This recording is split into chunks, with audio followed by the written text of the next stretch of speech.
નમસ્તે મિત્રો, આપણે પાવરની વાત કરીએ એસી પરિપથમાં તો એલસીઆર એસી શ્રેણી પરિપથમાં પાવર અને પાવર ફેક્ટર.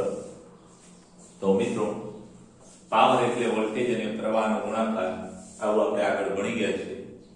તો એલસીઆર એસી પરિપથમાં વોલ્ટેજ V છે મિત્રો, એ Vm sin ઓમેગા t અને પ્રવાહ I છે એ Im આ પ્રવાહ I Im sin omega t plus phi. મિત્રો, આ સમયનું વિધેય છે, આ પણ સમયનું વિધેય છે, એટલે પ્રવાહનો વોલ્ટેજના સમયની વિધેય છે, સમયના વિધેય છે મિત્રો. અને માટે બંનેના ગુણાકારથી મળતો જે પાવર છે એ પણ સમયનું વિધેય છે. આ તત્કાલીન વોલ્ટેજ છે, તે સમયનો તત્કાલીન પ્રવાહ છે, એટલે તત્કાલીન પાવર મળશે. તો માટે તત્કાલીન પાવર P પ્રવાહ અને વોલ્ટેજનો ગુણાકાર. અને માટે તત્કાલીન પાવર I એટલે Im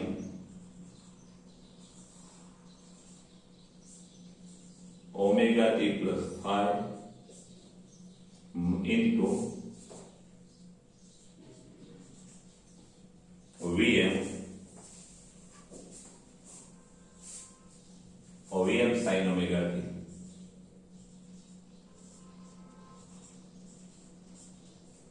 માટે તત્કાલીન power Im into Vm into omega t plus phi into sin.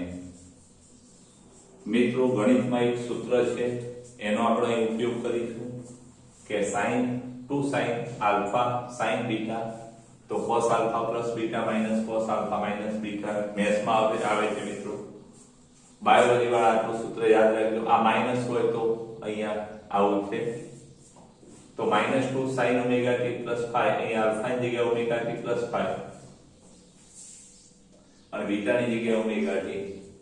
તો એ આલ્ફા ની જગ્યાએ omega t plus phi અને પ્લસ phi omega t અને minus cos omega t plus phi omega t plus phi minus omega t. આવું થશે મિત્રો. અને માટે આગળ વધારીએ તો અહીંયા આવું કહી શકાય. ખાસ ધ્યાન રાખજો, અહીંયા આપણે ગણતરી હું બતાવી દઉં કે ઇઝ ઇક્વલ ટુ શું થશે, તો omega t two omega t એટલે કે cos 2 omega t plus phi અને માઈનસ આ બે ઉડી જશે cos phi. મિત્રો, આમાંથી માઈનસ કોમન કાઢીએ તો આવું થશે કે માઈનસ કૌંસમાં માઈનસ કોમન કાઢીએ તો માઈનસ થઈ પ્લસ થઈ જશે, પ્લસ થઈ minus, minus cos.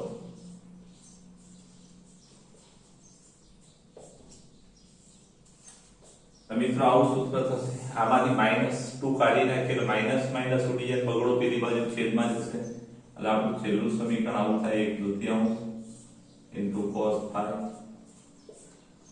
minus cos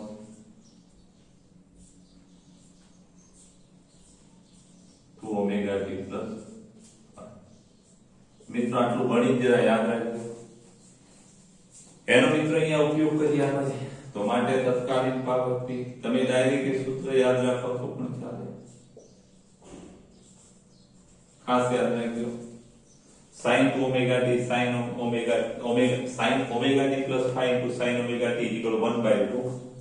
એટલે કે sin omega t plus phi into sin omega t equal 1/2 into cos phi minus cos 2 omega t plus આવું થશે મિત્રો. ખાસ ધ્યાન રાખજો, આ ટેક્સ્ટમાં ડાયરેક્ટ આપેલું છે મિત્રો. કઈ રીતે આવ્યું એ તમે સમજી ગયા છો. હવે એમાં આપણે આગળ વધીએ તો જુઓ આ જે છે તત્કાલીન પાવર છે. સરેરાશ પાવર શોધવા જઈએ તો મિત્રો આ કોસનું સમય પર આધારિત વિધેય છે. કોસનું સમય પર આધારિત વિધેય છે. એક ચક્ર પર કોસના જેવા ધન મૂલ્યો મળે એવા જ ઋણ મૂલ્યો મળે એટલે સરેરાશ કોસનું સરેરાશ મૂલ્ય એક ચક્ર પર શૂન્ય થાય અને કોસ થાય છે એ અચળ છે એટલે મિત્રો સરેરાશ પાવર કેટલો થાય તો કે સરેરાશ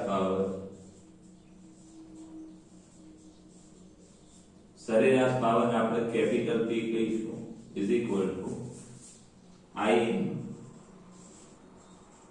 ભાગ્યા 2 મિત્રો કોસનું સરેરાશ મૂલ્ય into minus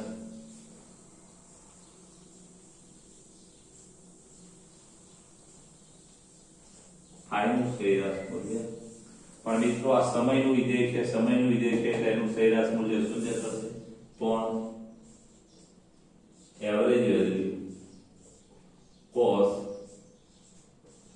2 ωt plus 5 is equal to 0 થાય અને એવરેજ વેલ્યુ cos 5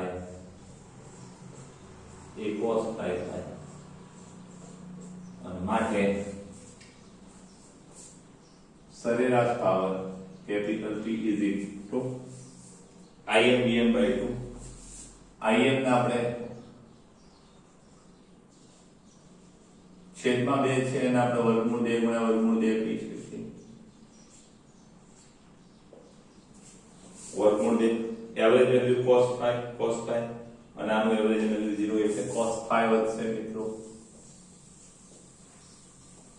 માટે Vm ભાગ્યા વર્ગમૂળ 2 એટલે કે વોલ્ટેજ V અથવા Vrms સોરી Im ભાગ્યા વર્ગમૂળ 2 એટલે કે પ્રવાહ I અથવા Irms Vm ભાગ્યા વર્ગમૂળ 2 એટલે V into cos 5.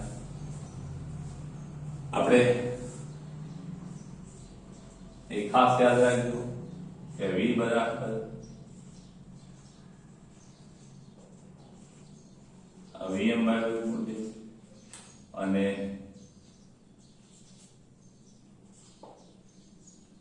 I is equal to Irms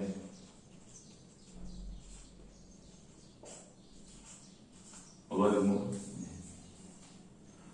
ક્યાંક આપણે એવું ભણી ગયા V બરાબર Iz એટલે અહીંયા આપણે એ સૂત્ર મૂકી શકીએ કે I into V is equal to Iz cos 5 અને માટે સરેરાશ power I square Z cos 5. મિત્રો આ પાવરનું સમીકરણ છે. બે સુધીના ક્રમ આપેલા છે મિત્રો. આપણું 3 જ્યાં cos 5 છે મિત્રો એ પાવર ફેક્ટર છે.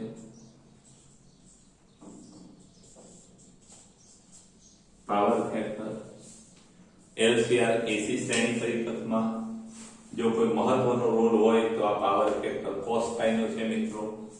અને જુદા જુદા પરિપથોમાં આ phi જુદા જુદા હોય અને આ phi ના મૂલ્ય જુદા જુદા હોય એ પ્રમાણે આપણને પાવર છે એ પણ જુદા જુદા મળે મિત્રો. ખાસ યાદ રાખજો અહીંયા આ જે સૂત્ર આપણે લખીએ એમાં Im બરાબર શું છે એની જરા વાત કરી નાખીએ. Im is equal to Vm ભાગ્યા Z અને phi બરાબર શું છે કે phi is equal to tan inverse xc minus xl ભાગ્યા r. આમાં આ બે વસ્તુઓ ખાસ અહીં આપણે દર્શાવી દીધી. હવે કળાત્મક આ જે phi છે એ કેવી રીતે આધાર રાખે એની જરા વાત કરીએ તો પહેલો કિસ્સો કે માત્ર અવરોધ ધરાવતો પરિપથ માત્ર R ધરાવતો પરિપથ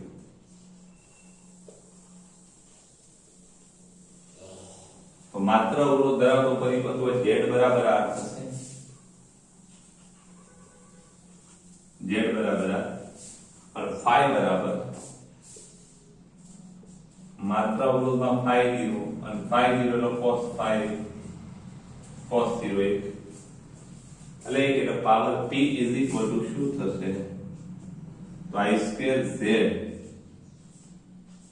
એટલે કે i સ્ક્વેર r બધો જ પાવર અવરોધમાં ઉષ્મા ઉર્જા સ્વરૂપે વેવ પામશે બધો જ પાવર વેવ પામશે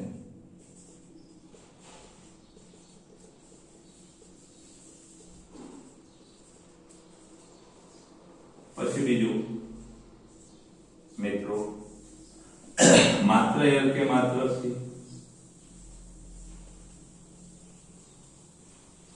C માટે KLC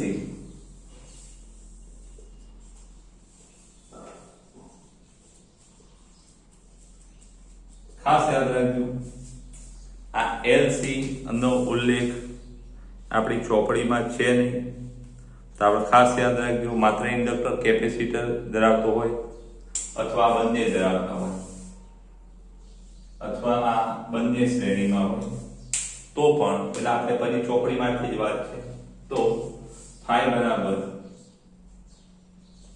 90 ડિગ્રી એટલે કે pi by 2 રેડિયન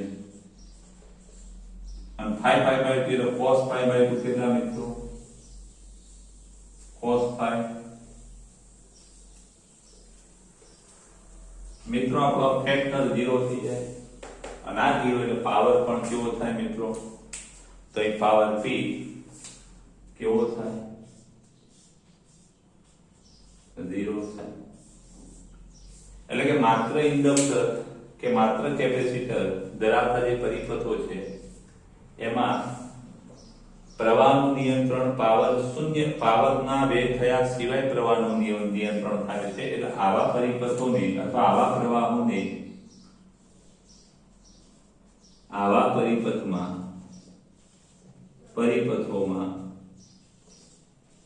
પ્રવાહોને વોટલેસ પ્રવાહો કહે છે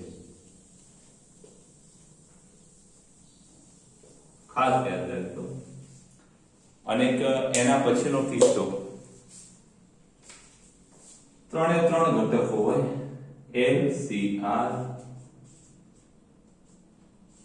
L R કે C R ખાસ યાદ રાખજો આ phi tan inverse xc xl ભાગ્યા આમાં C ના હોય તો પણ phi x tan inverse xc ભાગ્યા r L ના હોય તો પણ phi tan inverse xl ભાગ્યા અને LCR હોય તો પણ આપણને phi મળે તો phi એ શૂન્ય નથી તો phi is not equal to 0 અને ત્યારે પણ પાવર મળે પણ માત્ર અવરોધના કારણે ત્યારે પણ પાવર p કેવો મળે તો કે અશૂન્ય મળે અને ત્યારે પાવર p નું સૂત્ર આવું થાય મિત્રો લખવું હોય તો કે v વોલ્ટેજ v i અથવા તો આપણે આ સૂત્ર i સ્ક્વેર z